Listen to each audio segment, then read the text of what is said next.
ओम नमो नारायण। आज प्रातःकाल मैं पूरी रात टीवी देखता रहा कि शायद कल का जो सीज फायर तोड़ा गया पाकिस्तान द्वारा, भारत कुछ रिटेलिएट करेगा, लेकिन वो हुआ नहीं।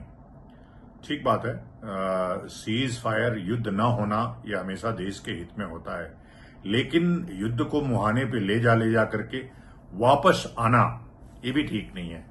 हम 72 में ऐसे ही किए, हमने 2001 में ऐसे ही किया और अब 2025 में भी ऐसे ही कर रहे हैं।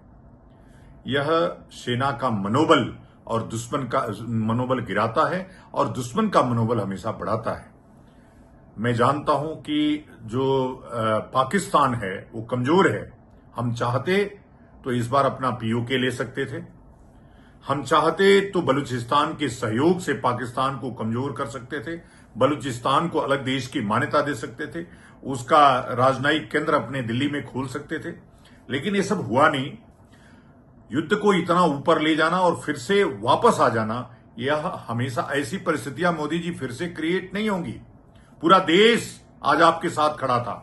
मैं तो ओवैसी का धन्यवाद देना चाहूंगा। मैं उनका बहुत बड़ा विरोधी हूं, मैं बहुत बड़ा विरोधी था, लेकिन देश के जब जरूरत पड़ी तो ओवैसी सबसे अगली कड़ी में कश्मीर पहुंच करके पाकिस्तान मुर्दाबाद का नारा लगा रहे थे, और यह हमारे लिए अच्छी खबर है। हम लोग कभी भी किसी व्यक्ति के खिलाफ नहीं है, हम विचारधारा के खिलाफ हैं। जो इस्लामिक विचारधारा है, जो दुनिया को खा जाना चाहती है, हम उसके खिलाफ हैं। लेकिन उसमें से ही कोई अच्छा व्यक्ति निकल रहा है तो हम उसके सपोर्ट में रहते हैं। बहरहाल हम बात कर लेते हैं आज जो हुआ। 1971 में युद्ध हुआ, बांग्लादेश बना, अमेरिका तब भी दबाव बना रहा था, इंदिरा नहीं मानी। 2000 जब 1998 में हमने परमाणु बम बनाया, परीक्षण किया पोखरण में, तो अमेरिका ने प्रतिबंध लगाया, लेकिन अटल जी ने कोई परवाह नहीं किया। आज हम क्यों, हमारी घोषणा, सीज फायर की घोषणा ट्रंप करेंगे, उनका विदेश मंत्री करेगा? यह हमारे लिए शर्म से डूब जाने वाला है। यह हमारी संप्रभुता पर, हमारी अखंडता पर हमला है। इसको, अमेरिका को जब तक हम उनके गुलाम बने रहेंगे, हमारे ऊपर ऐसे ही आक्रमण होते रहेंगे, बाहर से भी अंदर से भी। इसलिए एक जोर लगाने की आवश्यकता है। हमको अमेरिका को अपने से अलग करके सोचना चाहिए। हमको किसी कीमत पर उनकी बात नहीं माननी चाहिए। इजराइल ने उनकी बात नहीं मानी, पूरा हमास आज खत्म हो गया, पूरा हूती खत्म हो गए। हमने अटैक तो किया, लेकिन मसूद अजहर कहां मारा गया? दूसरा जो आतंकवादी वो कहां मारा गया? जब तक आपने आतंकवाद की मां को छोड़ के आए हैं, आपने कहा act of terror is act of war, लेकिन यह कितना चरितार्थ होगा? कल ही आपने क्यों नहीं दिखाया? यदि पाकिस्तान ने सीज फायर तोड़ा, आपको फिर से अटैक कर देना चाहिए। तो आप तो अमेरिका के दबाव में हो, और अमेरिका सदा से पाकिस्तान के साथ है।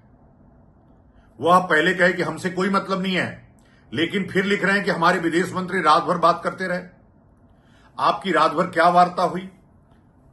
तो यह, जब तक हम अमेरिका के उसमें रहेंगे, खेलेंगे हाथ में, तब तक हम बर्बाद होते रहेंगे। ना हम इकोनॉमिकली मजबूत होंगे। आप देखिए, IMF से लोन उसने दिला दिया उनको, F-16 उन्होंने दिया हुआ है उनको। जो विमान हमारे यहां गिरे हैं, उनको जो पकड़े गए हैं, वो US निर्मित हैं। तो जरा इसको भी सोचिए। अमेरिका से नाता तोड़िए, उनकी गुलामी बंद करिए, भारत को कमजोर मत करिए।